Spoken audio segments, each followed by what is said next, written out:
Isang low-pressure area ang binabantayan ng Pag-asa sa loob ng PAR na nagdadala ng pag-ulan sa Luzon. Ayon sa Pag-asa, mababa ang tsansa na ito'y maging isang bagyo. Easterlies naman ang nagdadala ng pag-ulan sa silangang bahagi ng bansa. Ang ulat panahon mula kay Jen Garcia.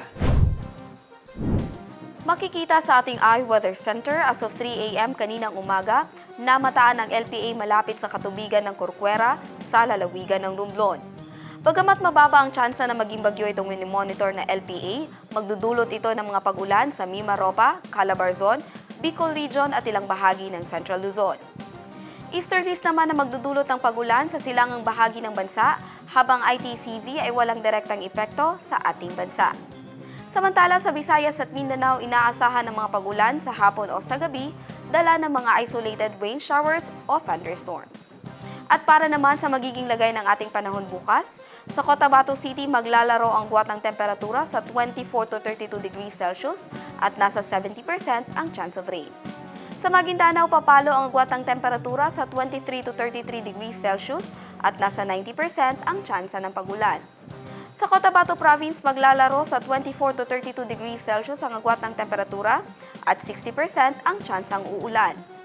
25 to 32 degrees Celsius naman na magiging agwat ng temperatura sa Davao City bukas at 60% ang chance of rain.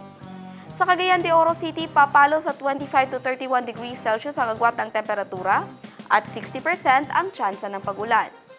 25 to 34 degrees Celsius ang inaasahang magiging agwat ng temperatura sa Zamboanga City bukas at 90% ang tsansang uulan. Ang Lanao del Norte ay papalo bukas sa 22 to 31 degrees Celsius ang agwat ng temperatura at nasa 40% ang tsansa ng pag-ulan.